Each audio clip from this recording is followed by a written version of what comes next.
Good morning, brothers and sisters. Welcome to this Eucharistic celebration.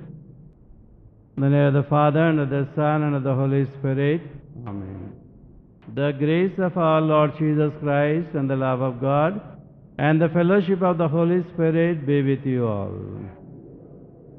My brothers and sisters, as we are gathered here to offer this Holy Eucharist, let's once again sincerely look into ourselves and see where we have faltered and failed, and let us ask the Lord pardon and forgiveness for all our sins.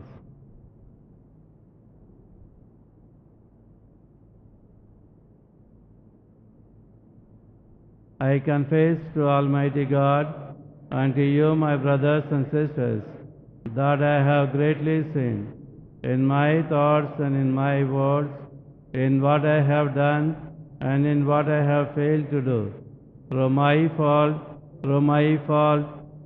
most grievous fault.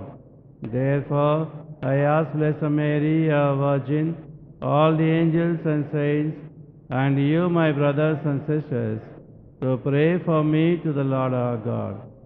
May Almighty God have mercy on us, forgive us our sins, and bring us to everlasting life. Amen. Lord, have mercy.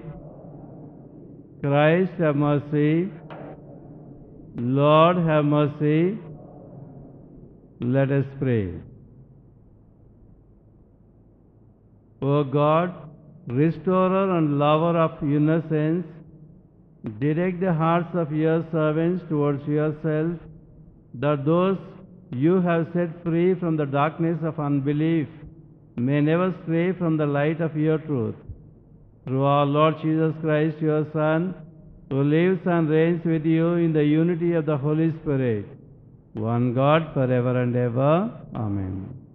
Kindly turn to page number 134 from the New Testament. Page number 134 from the New Testament. First reading, a reading from the Acts of the Apostles, chapter 15, verses 1 to 6. Chapter 15, verses 1 to 6. Then certain individuals came down from Judea and were teaching the brothers, unless you are circumcised according to the custom of Moses, you cannot be saved. And after Paul and Barnabas had no small dissension and debate with them, Paul and Barnabas and some of the others were appointed to go up to Jerusalem to discuss this question with the apostles and the elders. So they were sent on their way by the church, and as they passed through both Phoenicia and Samaria, they reported the conversion of the Gentiles. They brought great joy to all the believers. When they came to Jerusalem, they were welcomed by the church and the apostles and the elders, and they were reported all that God had done with them. But some believers who belonged to the sect of the Pharisees stood up and said, "It is necessary for them to be circumcised and ordered to keep the law of Moses." The apostles and the elders met together to consider this matter. This is the word of the Lord. Kindly turn to page number 657 from the book of Psalms. Page number 657 from the book of Psalms. Psalm 122, verses 1 to 5. Our response, I rejoiced when I heard them say, "Let us go to God's house." Psalm 122, verses 1 to 5. I was glad when they said to me, "Let us go to the house of the Lord." Our feet are standing within your gates, O Jerusalem. Jerusalem, built as a city that is bound firmly together. To it the tribes go up, the tribes of the Lord, as was decreed for Israel. to give thanks to the name of the Lord. For there the thrones for judgment were set up, the thrones of the house of David. Our response: I rejoiced when I heard them say, let us go to God's house. Kindly stand for the acclamation. May we sing hallelujah, sing hallelujah, praising His name, praising His name. We sing hallelujah, sing hallelujah, praising His name. Alleluia, alleluia. My sheep hear my voice, says the Lord. I know them, and they follow me. Alleluia.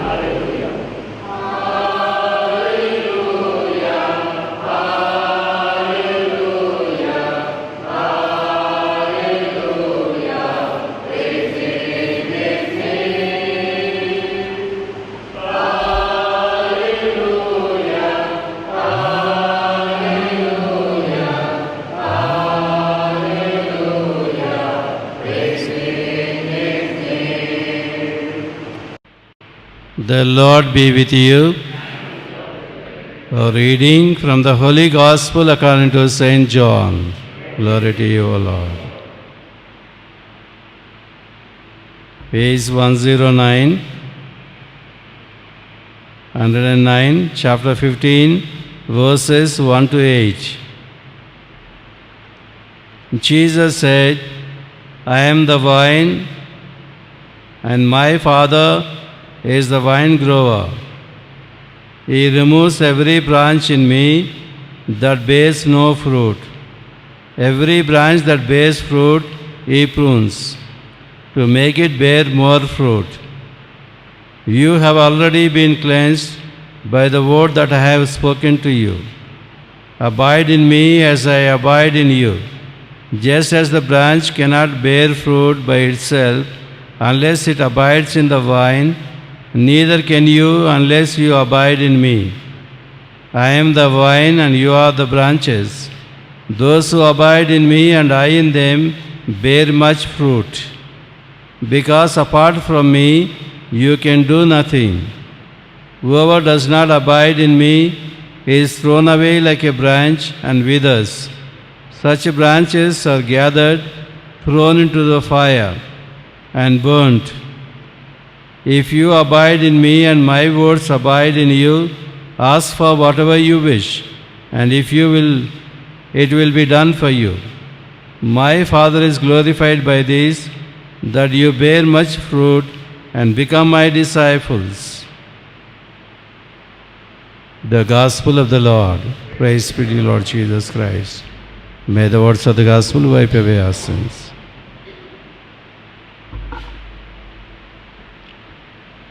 My brothers and sisters,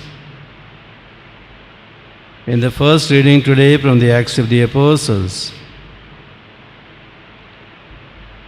Paul and Barnabas and some of the elders of the other regions, they came to Jerusalem to have a meeting with the apostles regarding the burning problem of the Christians who were also Pharisees earlier. They were converted to Christianity, but because of their fanaticism, they went on proclaiming, unless you are circumcised, you cannot have salvation, and you cannot keep the law of Moses. And Paul was opposing it because it was not right according to the teaching of the apostles and the Lord Jesus himself. Many times this fanaticism brings a lot of divisions among our own Christians. And we always try to glorify ourselves. Like the early Christians, some of them from Alexandria, Egypt and other places, some of them from Syria and other places, they have got this Eastern rite. And they think that that is the rite, is the only rite. And if you celebrate the Holy Eucharist in the Eastern rite, then that is the real Mass or real Holy Eucharist. There are also other Syrian Christians, Syro-Malabar Christians, Marthomite Christians. There are so many Christians. It is all because of their own fanaticism. When they could not understand the way of the Lord and filled with the Spirit of God, they have their own understanding and their own thinking. They hold on to their own understanding, their own thinking, and they start bringing lot of divisions even in the church. And this is where we as children of God need to be very careful. We have to sit in prayer. We have to seek the help of the Holy Spirit, understand the way of the Lord, and then only we can solve the problems. That is what the apostles, all the elders have done. They sat together in the Council of Jerusalem. They fasted and prayed. They discerned the will of the Lord by the power of the Spirit. Ultimately, they decided that circumcision is not needed for Christianity. And they made the right decision, and because of that, the church was once again peaceful, happy, and joyful. The Word of God also tells us, not only these divisions, there are many other divisions where we try to become followers of many people who are become little famous. That is what St. Paul also tells us in the first letter to the Corinthians, chapter 3, verses 1 onwards. And so, brothers and sisters, I could not speak to you as spiritual people, but rather as people of the flesh, as infants in Christ. I fed you with milk and not solid food, for you are not ready for solid food. Even now you are still not ready, for you are still of the flesh. For as long as there is jealousy and quarreling among you, are you not of the flesh and behaving according to the human inclination? For when one says, I belong to Paul, and another, I belong to Apollos, are you not merely human? This is how Paul questions them. The early Christians, though they were Christians for a long time, they had their own followers. Some followers for the apostle Paul, and also Apollos and other followers. Following people is good. Taking their example and their inspiration, walking in the way of the Lord is good. But when people think that because I follow a certain person, all the other people are not the true followers. That is what we see even in the Protestant sects. One leader says the other church is not right. They don't have salvation. They go on criticizing each other. If you go to internet or YouTube, you can see so many people are speaking against another preacher. By this, they are defaming the Christianity itself. This is where we need to be very careful. Nobody has right to criticize the other person. If you understand the way of the Lord and want to walk in the way of the Lord, you walk in the way of the Lord, but try to understand the genuine teaching of the church. and walk in the way of the Lord according to the genuine teaching of the church, then surely you will be able to walk in the way of the Lord and receive the fullness of salvation. But if you are misled by all kinds of divisions, all kinds of sects, think that they are everything and all the others are nothing, then you are losing your own Christian life, and there is every danger you will even lose or forfeit your salvation itself. That is what the Word of God very clearly tells us today.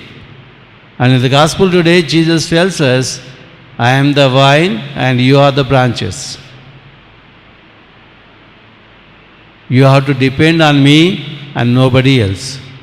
Our total dependence on Jesus and Jesus alone. When we totally depend on Jesus and being faithful to His teaching, the Lord says, you will bear fruit and the fruit will last. He also tells us, the branch that is not united to the vine, as a Christian is not united to the Christ, they will be like the branch which is cut away, they will dry up and they are only fit to be burnt off. Whereas the branch which is united with Christ, it is pruned by the Father, and so that it may bear more fruit. In the vineyard, when the crop is over, then they cut off all the small leaves and small stems. It almost looks like a dry branch. There they dig around the vine and they manure it and they start watering it.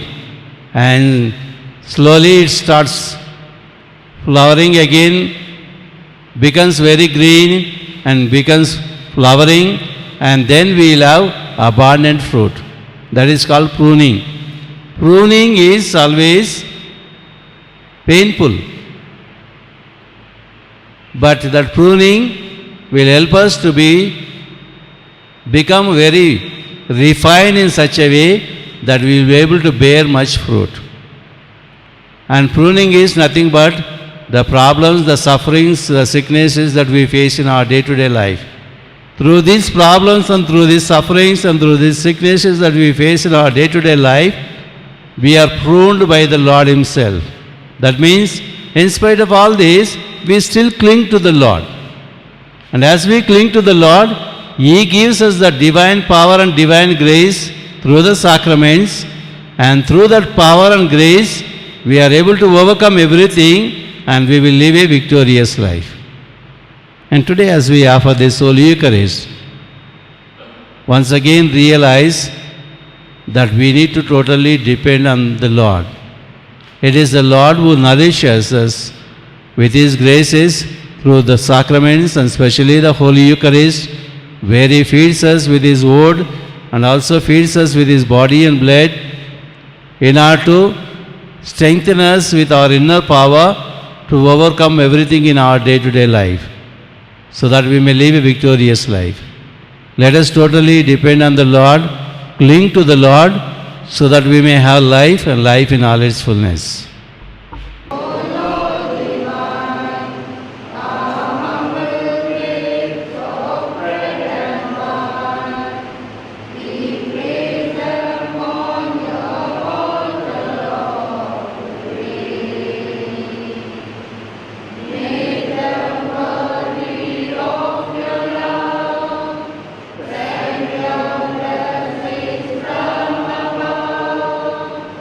Sanctify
Pray, brothers and sisters, that my sacrifice and yours may be acceptable to God the Almighty Father.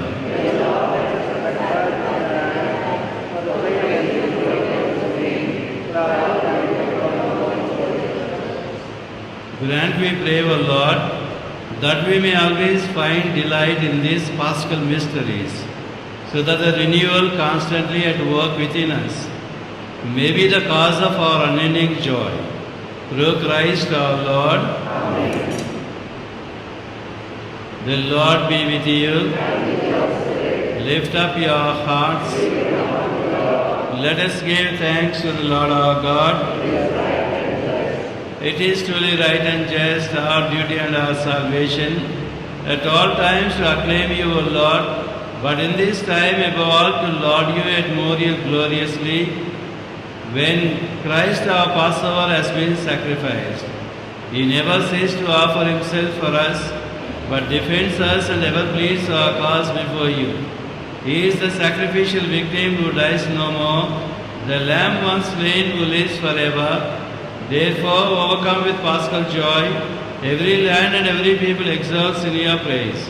And even the heavenly powers with the angelic hosts sing together the unending hymn of your glory as they acclaim, Holy, holy, holy Lord, God of hosts, heaven and earth are full of your glory. Blessed is he who comes in the name of the Lord.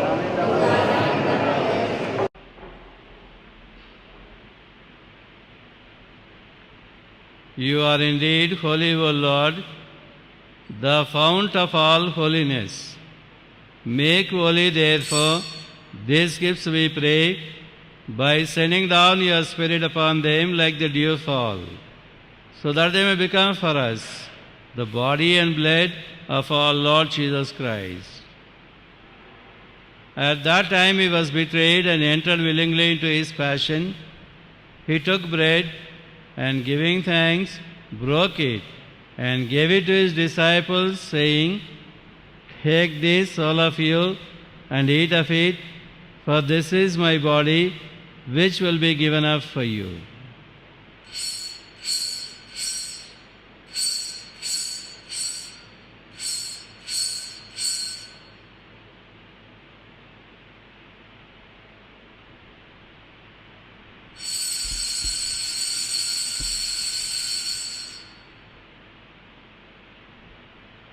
In a similar way, when supper was ended, he took the chalice, and once more giving thanks, he gave it to his disciples, saying, Take this, all of you, and drink from it, for this is the chalice of my blood, the blood of the new and eternal covenant, which will be poured out for you and for many for the forgiveness of sins. Do this in memory of me.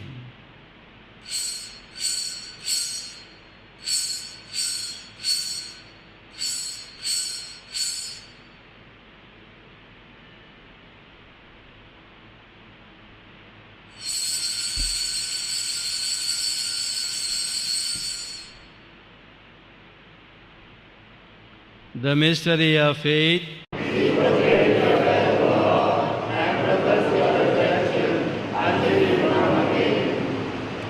Therefore, as we celebrate the memorial of his death and resurrection, we offer you, Lord, the bread of life and the chalice of salvation, giving thanks that you have held us worthy to be in your presence and minister to you.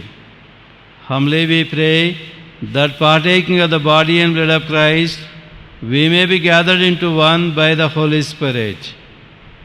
Remember, Lord, your church spread throughout the world, and bring her to the fullness of charity, together with Francis our Pope, Bala Bishop, and all the clergy. Grant that they who are united with your Son in death like his may also be one with him in his resurrection. Remember also our brothers and sisters who have fallen asleep in the hope of the resurrection, especially all those who have died in our own families and in our parish, and all who have died in your mercy. Welcome them into the light of your face. Have mercy on us all, we pray, that with the Blessed Virgin Mary, Mother of God, with Saint Joseph, with the blessed apostles, with Saint Anthony and with all the saints who have pleased you throughout the ages, we may merit to be co-heirs to eternal life and may praise and glorify you through your Son, Jesus Christ. Through him and with him and in him, O God Almighty Father, in the unity of the Holy Spirit, all glory and honor is yours forever and ever. Amen.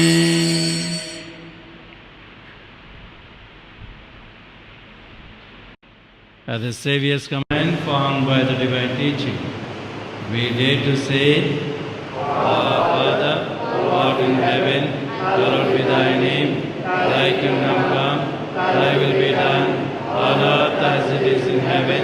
Give us this day our daily bread, and forgive us our trespasses, as we forgive those who trespass against us. And lead us not into temptation, but deliver us from evil. Deliver us, Lord, we pray, from every evil. Graciously grant peace in our days, that by the help of your mercy, we may be always free from sin and safe from all distress, as we await the blessed hope and the coming of our Saviour, Jesus Christ. For the kingdom, the power, and the glory are yours, now and forever. Lord Jesus Christ, who said to your apostles, Peace I leave you, my peace I give you, look not on our sins, but on the faith of your church, and graciously grant her peace and unity in accordance with your will, who live and reign forever and ever. Amen. The peace of the Lord be with you always. Let us offer each other the sign of peace.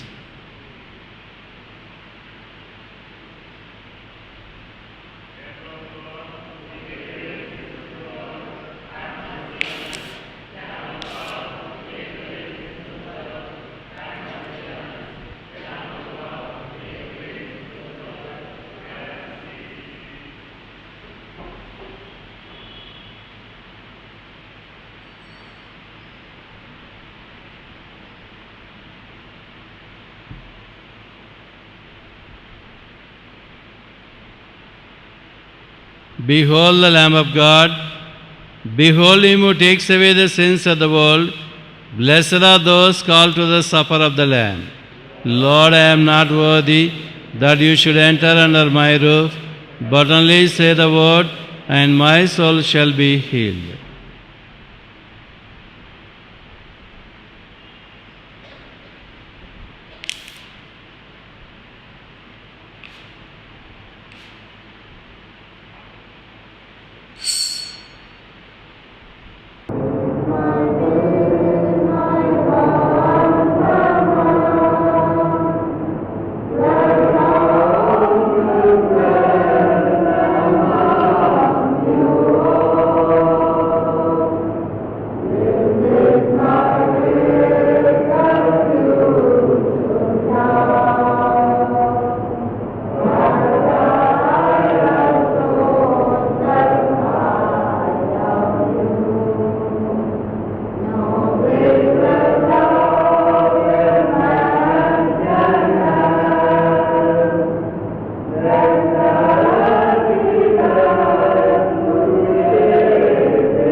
Let's all stand for the final prayer.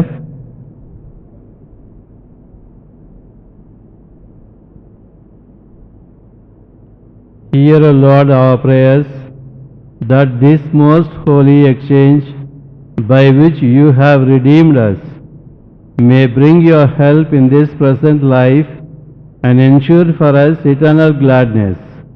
Through Christ our Lord.